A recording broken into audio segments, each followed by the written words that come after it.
Sanibonani bafethu, on this beautiful day ngiyanibingelela egameni lenkosi yethu Jesu Kristu. I believe that the Lord is keeping you. I believe that the Lord is blessing you. Today bafethu ngifuna sikhulume ngento ethi, while you are still expecting, while you are still praying, do not stop. The word of God says, pray without ceasing, pray without stopping, pray without limitations. In other words, you pray everywhere. Where you go, you are praying. When you think, you are praying. When you walk, you are praying. When you are sleeping, you are praying. When you wake up, you pray. When you eat, you pray. Whatever that you are doing should be supported and pushed by prayer. In other words, prayer should be at the center of whatever that you are doing. Prayer should be the lifestyle. Prayer should be one of those things that you go mad when you have not done it. Prayer should have, you must develop an appetite of prayer, because what is prayer actually? Prayer is the communication between you and God. Prayer is the conversation you have with God. So whether you are closing your eyes or you are just widely open your eyes, when you are thinking about it or you are just quiet, but prayer is the conversation that you must have between you and God. And let me tell you something, keep on praying. Pray up until something happens. Push up until something happens.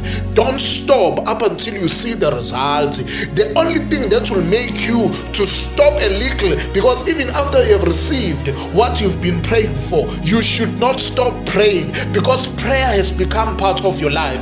You are not praying so that you'll only get things from God, but you are praying so that you'll keep the good conversation, the good communication between you and God. So you pray without ceasing. You pray without stopping. You pray up until you see that thing. Let me tell you something. For the fact that you haven't seen what you've been praying for, so you should not stop praying. For the fact that whatever that you've been asking God for has not been given to you, it's now giving you a privilege to keep on praying. We do not stop up until we get what we've been praying for, and we even don't stop after we have received what we have been praying for. So that is the idea about this thing called prayer. So like I said before, there must be something about this prayer. If God says pray without ceasing, it means that there is something about this thing called prayer. If the word of God says Jesus gave them instruction to say that they should not stop praying, they should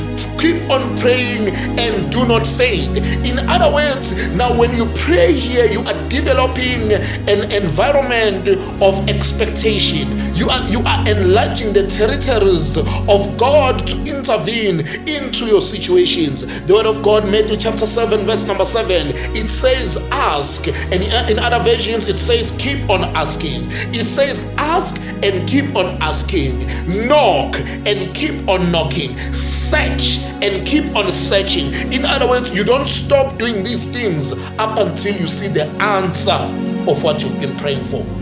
Prayer is the golden asset, is the spinal cord of us as believers.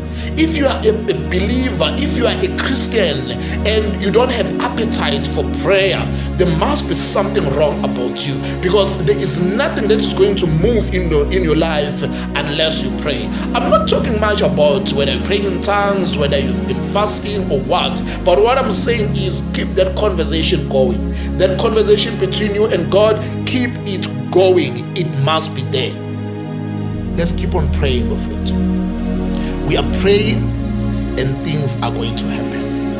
We don't need any big man of God, but we need God himself through prayer. Let's keep on praying without ceasing. God bless you.